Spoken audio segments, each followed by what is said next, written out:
Let's just take a closer look at the state of Rajasthan while we pull out the latest numbers for our viewers.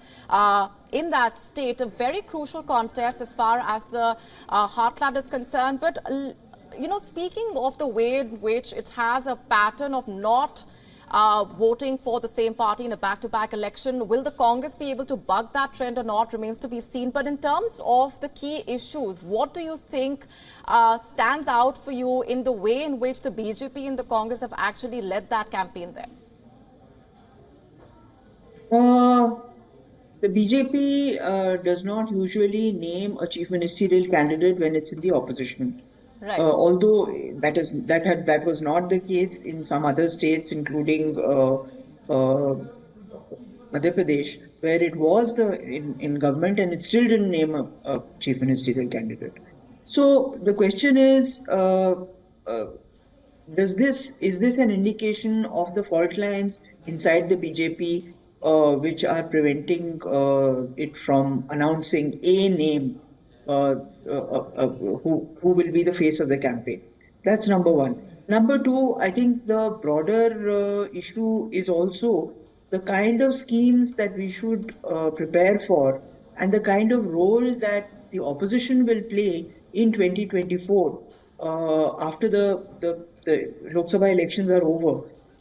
The conventional wisdom is that the BJP will return to power, but a lot of the reforms that the new government will have to do in 2024 will have to be state-led.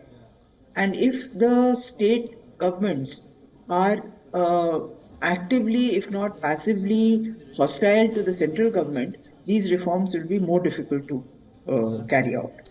So, talking of cooperative federalism, etc., is all very well, but you do need a broad platform on which the opposition and the central government can agree when it comes to sort of rolling out reform. Ms. Fadnis, that brings us to this slogan that the BJP uses a lot, double engine sarkar, where it says that give us the government in center and also give us this government in state, and we will be able to perform better than the other political parties. The question that I want to ask you is, the people of India vote differently in state elections, they vote differently in the central elections, and the central leaders do not seem to have the same kind of pull as what we witnessed about a decade ago. Is there an issue, do you think, in terms of BJP's strategy, the fact that it does not want to empower state-level leaders? Is that going to, go against the BJP? Is that what is perhaps not going to let BJP win with the big margins that it would have otherwise done if it were also empowering its state-level leaders? But, elections are won on multiple issues. And merely the issue of double-engine sarkar, however attractive or unattractive it may sound to people, is just one of the things that makes people make up their mind about whom to vote for. I'll give you an example. In Tamil Nadu, for instance, double-engine sarkar should have worked, but it got no traction whatsoever. Right. The same thing in Kerala. The same thing in Karnataka. So why is it that South Indian states are less enthused about the concept of double-engine sarkar than the North Indian states? There are so many things that go into that go past a voter's mind when he presses that button. Right. And double-engine sarkar, frankly, is just one of the issues. Ms. And also to just elaborate a bit more on that, is the politics in the southern part of India, is it different from the northern part of India? Because it quite looks like that the Congress could come to power in Telangana if these leads and trends hold. And what this means is that there is going to be no BJP government in the southern part of India. But the BJP still remains the most dominant party in the northern part of India, while it is the Congress which seems to have a greater sway in the southern part of India. Is there a clear north-south divide in terms of how people of India are voting? It is very tempting to reach that conclusion, but I fear that even in North India, we of course have to wait for the Madhya Pradesh and Chhattisgarh results, but even in North India, every state is different. Every state is sui generis. Every state has its own politics, its own dynamics of society, and so on. So, even though people may be favorably inclined towards Narendra Modi in South India, the evidence being the result in the Lok Sabha election, Right. that may not result in a strong enough party structure for the BJP, which can sort of act as a catchment area for anti-BJP votes. Now, what do you think is going wrong for the BJP in the And South? Ms. Fadnavis, what do you think is I going think wrong? it's Is it largely- policies or is I it the think party structure on the ground? Where is I BJP think lack? Why it's is it all- not able to exert the same kind of dominance in the southern part of India? I think it's a problem of organization.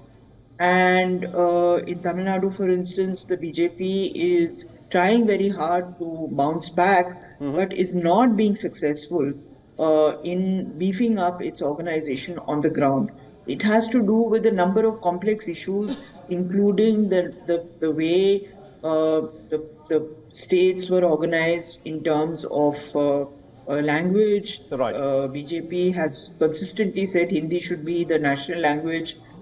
Even in Tamil Nadu, they've gone and said that, and that is not. With that agenda, does the not BJP get will traction. not be a major player in Tamil Nadu because Dravidian politics is very clear in terms of how it witnesses what it sees as Hindi imposition on southern states. Mr. Sharad Gupta, if I can bring you in on this. The politics of North and South, there are two polarities. The policies, the issues that work in the northern part of India don't seem to necessarily work in the southern part of India. Why is that the case? BJP, ever since it was born in 1984, has been propagating a politics of religion.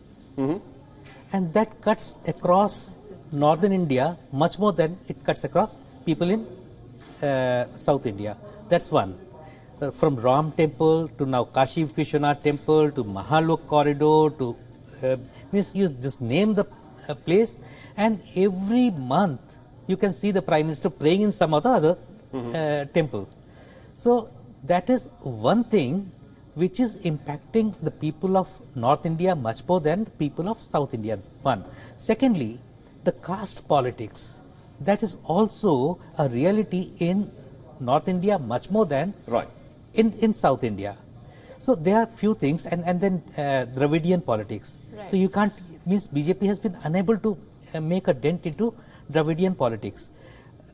Right now, the state president Annamalai is again, as I told you about Telangana, Mr. Bandi Sanjay Kumar. So like that, Annamalai is also harping very hard on Hindutva issues. Right. So they are trying to woo the upper caste Tamilians, Brahmins. So that is one way BJP wants to make a dent into Tamil Nadu at least. Right. But as you're saying, the strategy as far as making a dent in that part of the country is still lacking. Mr. Upadhyay, we've been talking about how the action on the grassroots level has been missing as far as the strategy is concerned, also within the organization. What is the immediate need of the hour as far as the BJP's way of functioning in that respect is concerned? Well, I think BJP is still seen as a North Indian party in the South. I mean, they don't consider them as more inclusive. In the sense, the kind of imposition of Hindi, that's one of the issues in the South. Amit Shah keeps talking about we must promote Hindi. That doesn't go well in the South.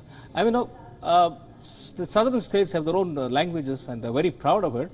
Tamil, as Prime Minister himself says, the oldest language, among the oldest languages. And Kannada is also about 2,000 years old language. Absolutely. And if you try to impose Hindi, they don't like it. I think that's one of the issues. The second is, there is a string of regional parties in the South, which is not there in the North. When you go to Tamil Nadu, you have DMK, ADMK, all these parties. And then in Andhra Pradesh and Telangana, you have TRS and BRS and then TDP. So all these have created a situation where there is an option for the people to choose from. I think that's one of the reasons why they've not been able to make an impact. Right, and this I think is a long drawn discussion that has several facets to it. It's very hard to summarize which way things are headed for the BJP in that respect as well. I've been talking about the way in which the numbers have been stacking up. As we take a step back, let's also now get you a sense of what things are looking like on the ground. Our correspondent Divyanshu Tomar is at the National Congress headquarters in New Delhi. What is the mood looking like over there? He's been, in fact, observing the reactions there and getting us up to speed with the latest. Take a look at this report he just sent us. Well, I'm currently standing outside the Congress headquarters building in New Delhi, and towards my left you could see the posters have been placed of the main Congress leaders, Priyanka Gandhi, Rahul Gandhi, and just above that, a picture of Lord Ram with Hanuman. You could see the sweets have been placed for the party celebration. The tea stall has been kept. The party members and the workers, they're confident about the fact that they're going to win in the coming 4 state elections. Just in front of me, you could see a Havan is being conducted. And a person portraying as Lord Hanuman is also here in order to celebrate Congress victory. So usually a Havan is conducted to invoke spiritual blessing and to accomplish worldly desires. So the experts and the exit polls have given a mixed match of opinions about who's going to win in these 4 elections. But we are yet to see who will win in Chhattisgarh, Rajasthan, Telangana and Madhya Pradesh, because it's going to give a clear-cut picture for the coming general elections in 2024. With video journalist Gino, it's Divyanshu Tomar for WION News.